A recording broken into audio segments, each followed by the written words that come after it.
नमस्कार दोस्तों, स्वागत है आपका एक नए वीडियो में। तो सबसे पहले तो उन सभी साथियों को बहुत बहुत धन्यवाद जिन्होंने याचिका लगाई है। बहुत से लोग हैं जो नेगेटिविटी फैला रहे हैं कि याचिका लगाने वालों का कुछ नहीं होगा, उनका रिजल्ट नहीं आएगा। तो अगर आलोक राज स्वयं ये कह दे कि उनका रिजल्ट दोबारा आएगा तो आपको कैसा लगेगा? तो यहाँ पे आलोक राज का आप ये वीडियो देखिए। कोर्ट में विचाराधीन है तो उसके बारे में टिप्पणी करना अनुचित होगा, लेकिन ऐसा ही एक केस है एलएसए का, यानी कि पशुधन सहायक का, जहां पर कि सुप्रीम कोर्ट ने फैसला दिया था याचिकाकर्ता के पक्ष में, और उसकी वजह से हम एलएसए का रिजल्ट रिवाइज कर रहे हैं। और इसमें चूंकि रिवाइज कर रहे हैं और कोर्ट का फैसला इस तरह का है कि कुछ बच्चों के अंक बढ़ेंगे तो वो बच्चे मेरिट में ऊपर आ जाएंगे। इस वीडियो में आलोक राज ने स्वयं बोला है कि एलएसए का ऐसा ही मैटर था। ऐसा ही मैटर क्यों था? क्योंकि हमने बना दिया है ना। क्योंकि आलोक राज जो है, या जो कर्मचारी चयन बोर्ड है, या गवर्नमेंट मान लीजिए, वो बच्चों के मजे लेती है। तो आलोक राज जी ने ऐसा बोला है कि ऐसा ही मैटर एलएसए का था, जिसमें बच्चे कोर्ट में गए, याचिका लगाई, और अब उनका फैसला आया है जिसकी वजह से हमें उनका रिजल्ट रिवाइज करना पड़ेगा। मीन्स जो याचिका लगा रही है उनका रिजल्ट हमें रिवाइज करना ही पड़ेगा। तो जब उनको पता है कि भाई ऐसी समस्या एलएससी में आ चुकी है और इसमें भी आएगी, तो अब ऐसा पेपर हम क्यों बनवाए? ये तो देखो समझ से परे है। समझ से परे तो नहीं है, लेकिन कहीं ना कहीं इसमें लोचा है, बड़ा लोचा है, जो कि डायरेक्ट है वो हम यहाँ पे नहीं बोल सकते।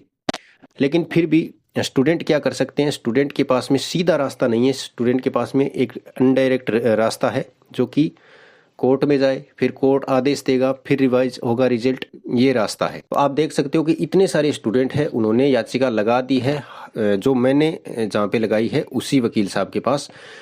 तो अब कोई डाउट नहीं रह गया है कि इसका क्या होगा। इसका पॉजिटिव होगा। मैंने पर्सनल मिल के आया हूँ। आप चाहो तो जयपुर हाई कोर्ट जाना, और वहाँ पे ई ब्लॉक में जो वकील साहब है वो बैठते हैं, और वहाँ पे आप उनसे मिल सकते हो और पूरा डिस्कस कर सकते हो। बिल्कुल एकदम ठंडे स्वभाव से आपको चीज़ें समझा दी जाएगी और दिखा दी जाएगी।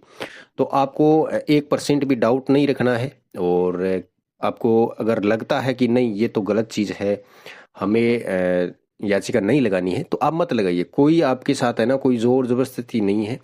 जिन स्टूडेंट को लगता है कि मैं बिल्कुल किनारे पे बैठा हूँ, अभी 3 के आंसर चेंज कर दिए हैं, 11 डिलीट कर दिए हैं, उनमें बहुत से क्वेश्चन ऐसे हैं जो नहीं होने थे, डिलीट ऐसे ही कर दिए क्योंकि स्टूडेंट ने प्रूफ दिए और उसके आधार पे कर दिए। तो उनमें से ही कुछ प्रूफ ऐसे हैं जो ये कहते हैं कि ये क्वेश्चन डिलीट नहीं होने चाहिए थे, इनके आंसर चेंज नहीं होने चाहिए थे।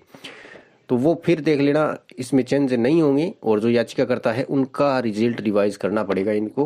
ऐसा स्वयं है वो आलोक राज ने स्वीकारा है। अब ये डायरेक्ट नहीं बोल सकते कि भाई, क्योंकि कोर्ट की भी कुछ सीमा होती है, इनकी कुछ सीमा होती है इस हिसाब से। लेकिन इन्होंने साफ कह दिया उदाहरण दे करके कि एलएसए में हमें ऐसा करना पड़ेगा। तो एलएसए की जैसी स्थिति इसकी कर दी, इससे खराब कर दी एलएसए से, तो इसका भी करना पड़ेगा, सीधी सी बात है। तो ये बात है साथियों, अभी भी कोई लेट नहीं हुई है। आप याचिका जरूर लगाए, क्योंकि जितना ज़्यादा एकजुट होगे उतना ज़्यादा फायदा मिलेगा।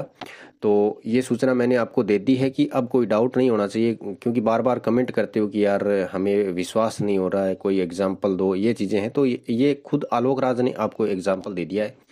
बाकी मैं ज़्यादा कुछ नहीं बोलूँगा, और जो भी अपडेट होगी याचिका जिन्होंने लगा दी है उनकी मैं इस चैनल पे देता रहूँगा। अभी टेलीग्राम तो बंद है, और यूट्यूब पे मैं डाल दूंगा। और कोई डाउट हो आपका तो आप पूछ सकते हो, और कॉल करके आप है वो अधिक जानकारी ले सकते हो। ठीक है, तो मिलते हैं नई वीडियो में, तब तक के लिए धन्यवाद। जय हिंद।